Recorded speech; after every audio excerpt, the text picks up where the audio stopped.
I lay awake in the dark, then heard an unfamiliar creak that filled the silence with dread. I woke up to a sound I had never heard in my life, though I knew every creak and groan of that old house, or at least I thought I did. It was the kind of creak that made your stomach tighten before your mind can even place it. Deliberate, slow, almost measured. I lay frozen, listening, trying to convince myself it was just the house settling, the floorboards adjusting after decades of use. But then I noticed it, almost without seeing it at first, a dark shape stretching across my bedroom wall. My heart skipped a beat. It was impossibly tall, impossibly still, and somehow more solid than any shadow should be. My eyes darted around the room, half expecting to see a person there, but the room was empty. My breath came in shallow bursts, the kind that make the back of your throat feel dry and scratchy. The shadow didn't move in a normal way. It seemed to bend slightly, edges curling, thinning, almost like it was trying to squeeze itself out of the wall. Every instinct screamed at me to run, to leap out of bed and get to the door, but my legs refused to obey. It was like my body had forgotten what running was. I wanted to scream, but the sound lodged in my throat, heavy and silent. Time stretched thin. Minutes, or maybe hours, slipped past, each second dragging, twisting my chest tighter. I couldn't tell if I was awake or trapped in some half-conscious nightmare. My phone lay across the room, an unreachable lifeline that seemed as far away as the moon. I willed myself to reach for it, to move, but the act of raising my arm felt like pushing through thick mud. I tried to study it, to understand it, but it defied logic. It tilted its head slightly as though observing me. I could feel its attention, even without eyes, its presence pressing into the air around me, heavy, suffocating. I wanted to look away, to hide under the blankets, but my body refused to cooperate. I felt exposed, vulnerable, like some animal caught in a trap it can't escape. I began to notice subtle movements. The wall seemed to ripple where the shadow touched, the corners of the room darkening as if absorbing the light.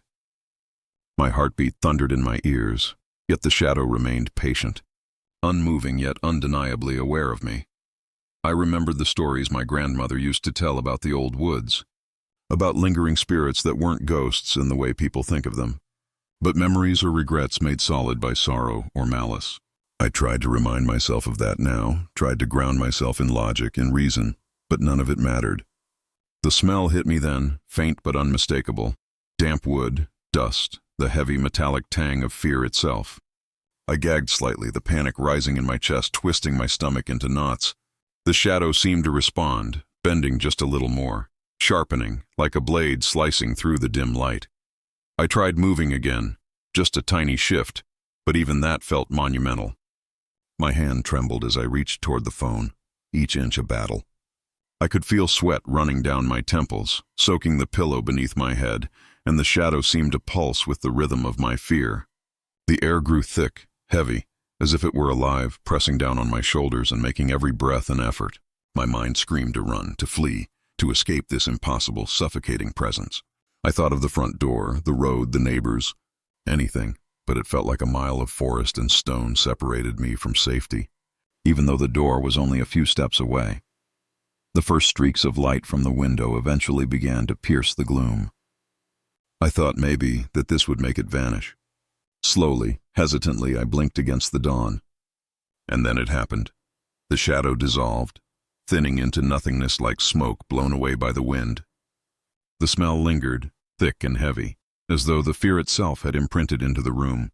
I collapsed back onto the bed, shaking, crying quietly, uncertain whether I had ever been truly awake or if this was some cruel trick my mind had played. I never saw it again, not in that room, not anywhere else. But the memory clung to me, stubborn and oppressive, like a weight pressing into my chest that never fully lifted. Nights are the worst. Even now, years later, I find myself double-checking doors, leaving the hallway light on, sleeping with a hand on my phone. Every shadow feels too sharp, too deliberate, and I sometimes wake to the creak of floorboards that weren't there before. It's not the presence itself I fear anymore. It's the uncertainty, the quiet knowledge that something like it exists, waiting, watching, patient beyond reason. I told a few friends about it, hoping that maybe sharing the experience would lessen its hold. Most nodded politely, some joked, but I could see the unease in their eyes. They didn't understand that it wasn't a ghost story, a hallucination, or a fleeting nightmare. It was something that had touched the edge of reality itself. A reminder that some things in this world are patient, silent, and infinitely observant. I've moved houses, changed towns, tried to fill my life with distractions, but the memory is always there. Sometimes it comes back in dreams, other times in waking moments. A flicker in the corner of my vision, a stretch of shadow across a wall. I catch my reflection in mirrors and think I see it there, just behind me, tilting its head, waiting. I try not to look too closely. I try to sleep, but the moment the lights go out, I feel the room grow heavier. The air thickening with that same weight I first felt in that bedroom so many years ago. Even now, writing this, I feel the cold press of something unseen behind me. Patient, deliberate. I can't explain it, can't rationalize it, and I know I never will. All I know is that it happened, and it matters because it left me changed, wary, listening to every creak, every whisper, every shadow that dares stretch too far across my walls. It was real, impossibly real, and it is not gone, not ever.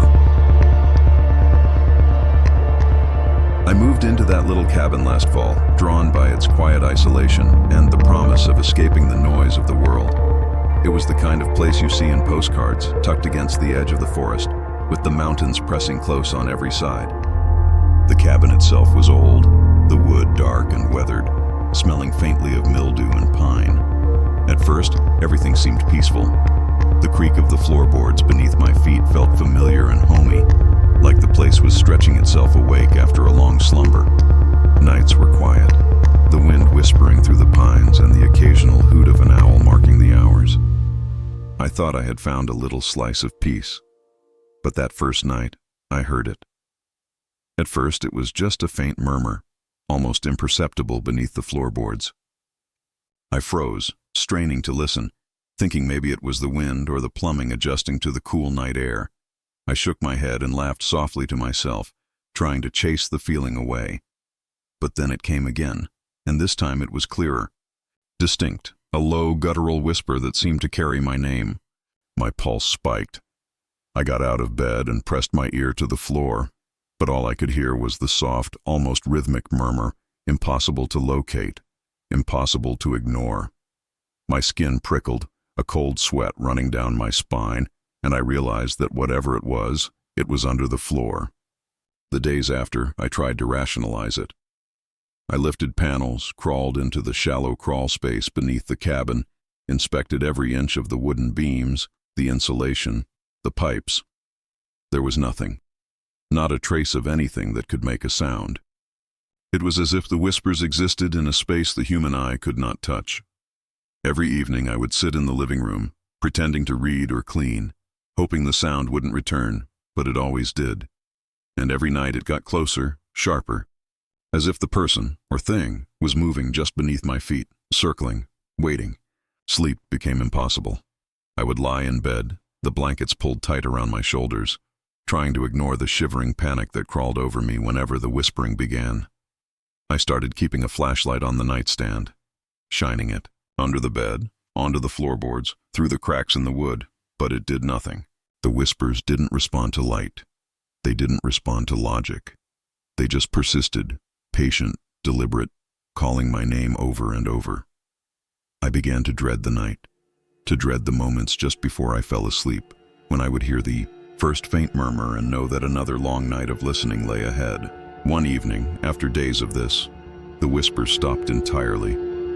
I sat in the dark, waiting, holding my breath. At first, I thought maybe it was finally over, that I had imagined the whole thing, that the cabin was simply old and full of creaks that had seemed to speak. But then it started again, scratches this time slow and deliberate, circling beneath my bed, tapping against the floor in a rhythm that made my heart pound. I couldn't make sense of it. It was as if something was trapped down there, pacing, angry, desperate. I pulled the blankets over my head, shaking, whispering a prayer I didn't really believe in. The scratching continued for hours, then stopped suddenly, leaving a ringing silence that pressed against my ears with equal cruelty. I didn't sleep that night. I stayed in the living room until the first light of morning, coffee in hand, rocking slowly, trying to ground myself. When it finally came, I felt a strange emptiness in the cabin, as if whatever had been beneath the floor had simply vanished, or perhaps moved on. I decided then, with a clarity born of terror, that I couldn't stay. I packed what I could, left behind furniture, blankets, anything heavy or difficult to carry, and drove away before sunrise, feeling the weight of the cabin pressing on my chest, even as the trees faded from view. Weeks later, I moved into a small apartment in town. It was modern, secure, quiet in a way that felt artificial compared to the forest. Yet even here, I sometimes hear it, just barely, faint and muffled, a whisper from beneath the floorboards, calling my name as though it knows I'm listening. I tell myself it's the wind, or the pipes, or the echoes of my own fear. But I know better. I know it was real. That something lived beneath that cabin, waiting, patient, watching. And sometimes, late at night, I imagine going back, hearing it again, following it into the shadows, to the place where my name is whispered and the world grows impossibly silent. The memory lingers, pressing against me like a weight I cannot shake. I think about that cabin constantly. The smell of old wood, the damp and dust, the eerie quiet of the forest.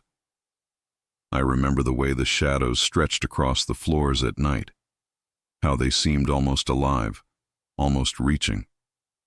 I remember the whispers, patient and persistent, pulling me into the dark spaces beneath the floor.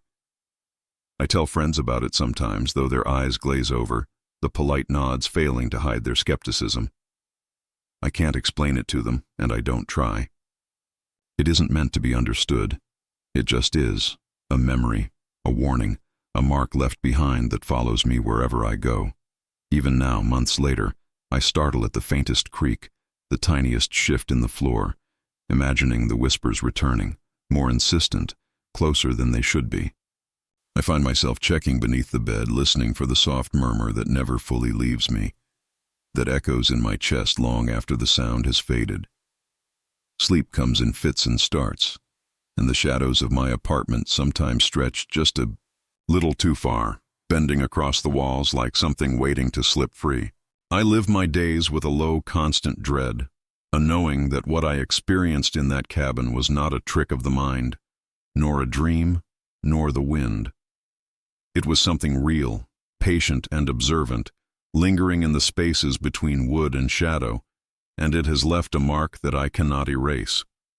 I have tried to move on, tried to fill my life with noise and routine, yet every creak in a floorboard, every whisper of wind through the trees, brings it back, sharp and clear. I sometimes imagine going back to the cabin, if only to confirm what I already know, that the whispers are still there, that something remains beneath the floor, waiting, calling my name. But I never will. And yet at night, I cannot fully escape the sensation, cannot shake the feeling that I am still being listened to, still being called to that dark, quiet place beneath the boards, where the air is thick and patient and filled with voices that are not meant to be heard. I keep my apartment lit, even in the middle of summer, a single lamp left on to keep the shadows at bay. I have dreams of crawling beneath the floor, of voices murmuring in a language I cannot understand, of scratches circling just beyond my reach. I wake with my heart pounding, hands clammy, and a low, unshakable terror in my chest. It is a terror I have learned to live with, because there is no closure, no resolution, only the memory of the whispers and the certainty that they will never truly leave me. I tell myself that it was the cabin, that it was old and unstable, that the forest pressed too close and the isolation played tricks on my mind. But deep down, I know the truth. Whatever was beneath those floorboards, whatever called my name and scratched the wood in the night, it was real. And it followed me, not in body, but in presence. A shadow of sound and dread that I carry with me always, patient, waiting, whispering. It was early autumn when I decided to take that hike. The air in the Appalachians was cool but heavy with the smell of damp leaves and pine. I had been exploring old trails for years, always looking for the ones people had forgotten, paths no longer listed on park maps, worn down to faint outlines by decades of neglect. That morning I parked near an abandoned ranger station and followed a trail that hadn't seen boot prints in years. The somehow, like the woods were listening. By noon, I had gone miles without seeing another soul. The trees grew denser, the light dimmer, until everything around me looked caught between afternoon and dusk. That's when I first heard him, a low muttering, almost like someone talking to themselves, carried faintly through the trees. I froze, unsure if it was real. Then he appeared, a man stepping out from behind a cluster of birch trees, clothes torn, face smudged with dirt, his eyes darting as though searching for something he'd lost. "Hey," I called out, raising a hand. "You okay out here?" He stopped but didn't look at me right away. His lips moved like he was still whispering to someone else, his voice cracked and dry. I took a step closer, slow and careful. He looked up then, eyes hollow, unfocused, and for a moment, I felt a chill that had nothing to do with the wind. "I've been trying to find it," he muttered. "Find what?" I asked. He shook his head, mumbling again, voice fading. I told him I had water and a map, that I could help him find his way back, but he just stared past me, as though looking at something over my shoulder. I turned for a split second to grab my pack, and when I looked back, he was gone. Completely gone. The woods were still. No footsteps, no crack of twigs, no movement. Just silence. I called out his name, though I didn't know it, shouting into the trees. My voice sounded small in the open air. I moved toward where he'd stood, half expecting to see him crouched or hiding. But there were no footprints, no broken branches, nothing to prove he'd ever been there at all. It was as if the forest had swallowed him whole. The rest of the day I couldn't shake the feeling of being watched. Every rustle in the underbrush made my heart race. I'd tell myself it was just squirrels or the wind, but the sound always came from just behind me, steady, pacing, too heavy for an animal. I started glancing over my shoulder every few seconds, expecting to see the man again, maybe standing there, waiting. But there was never anything. By late afternoon, I found myself on higher ground. The trail thinned, the trees giving way to a ridge that opened onto a wide clearing. The wind was stronger there, the sky pale gray. I was just about to rest when I noticed the prints, fresh, deep impressions in the dirt, leading straight across the clearing. I crouched down. They were human footprints, bare, the toes digging slightly into the soil as if whoever made them had been walking with purpose. I followed them slowly, uneasy, until they reached the cliff's edge. The tracks didn't stop. They went right over. I looked down, expecting to see a body on the rocks below, but there was nothing. Just 100 feet of empty air and the valley stretching out beneath me. I backed away, shaking, my stomach turning cold. It didn't make sense. There had to be another explanation. Maybe he'd gone another way. Maybe I'd missed something. But the ground was clear, untouched except for those prints. It was as if he had simply walked into the void. I sat there for a long time, unable to move. The wind howled around me, and for a moment I thought I heard something carried with it, faint, breathy, like a voice. My name, whispered just once. I stood and backed away from the cliff, my hands trembling. I didn't run, not yet. I just kept walking, too scared to stop, too afraid of what might happen if I listened again. When I finally made it back to my car, the sun had nearly set. My hands shook so badly I dropped the keys twice before starting the engine. On the drive home, I tried to tell myself it had been exhaustion, the isolation playing tricks on me. I even wrote it off as dehydration, a heat mirage, anything that made more sense than what I'd seen. But that night, when I lay in bed, I dreamed of that clearing again. I saw him standing at the cliff's edge, his back to me, whispering something I couldn't quite hear. And then he stepped forward, disappearing into the mist. I woke up sweating, my chest tight. Over the next few weeks, I avoided thinking about it. But then I saw a story online. 2 hikers had reported seeing a man near that same trailhead. Same description, torn clothes, vacant stare, mumbling to himself. When they tried to approach, he vanished into the trees. The article said search parties went out, but they didn't find anything. No footprints, no evidence he was ever there. That night I dreamed again. Same place, same man. Only this time I was closer. He was kneeling near the edge, whispering into the ground. I could almost hear what he was saying, something about finding it, over and over, desperate, broken. When he turned to look at me, his eyes were hollow pits, and his lips kept moving long after the sound stopped. I woke up gasping, the sound of his voice still faint in my ears. Since then, I haven't gone back to the mountains, but I can't shake the memory. Sometimes, when I walk through the quiet parts of town, I catch movement from the corner of my eye. Someone standing just beyond the streetlights, watching. I blink and they're gone. At night, when the house settles and the walls creak, I swear I hear that same whisper again, threading through the dark.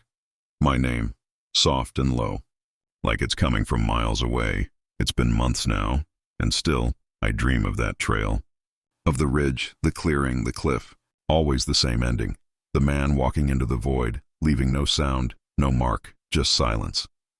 And every time I wake, the whisper lingers, faint but certain, calling me back to that place, to that edge, as though it's waiting for me to finish what he started.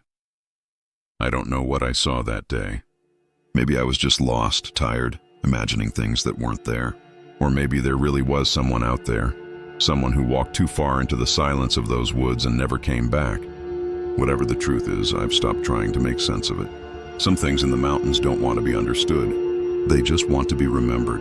And I think that's what he was. A memory, still wandering, still searching, still waiting at the edge of the world. And every now and then, when the wind shifts just right, I hear it again. The faintest whisper. My name carried through the stillness, beckoning me back to that ridge, to that place where the world falls away and the silence becomes absolute. I tell myself I'll never go back. But some nights when I'm alone, I catch myself standing by the window, staring out into the dark, wondering if maybe I already have.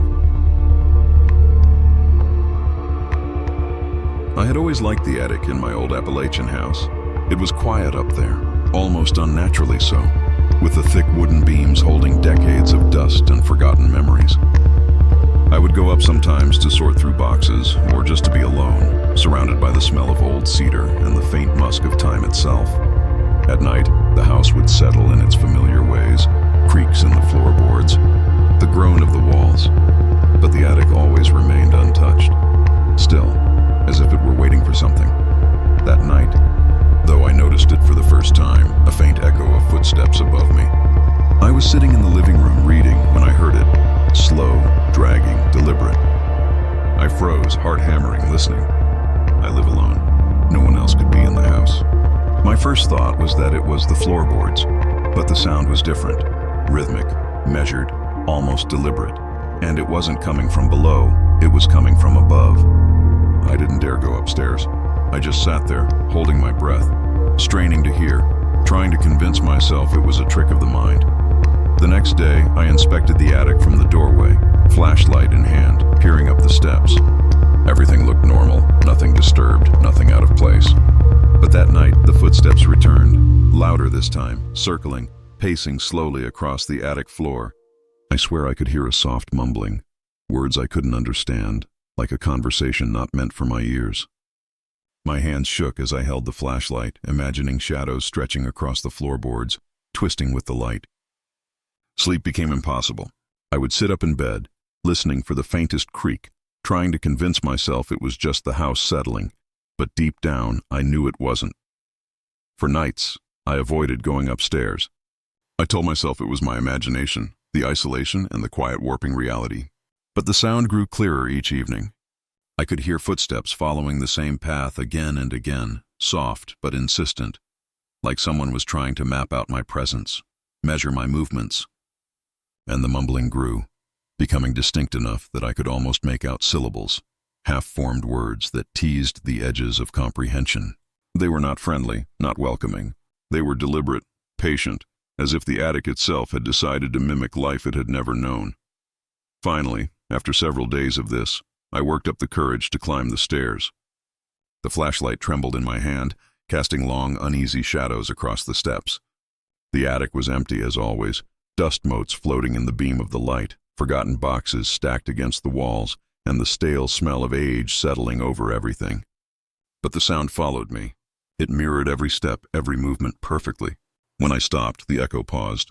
When I reached for a box, the sound repeated the movement above me, as if the attic were alive and watching.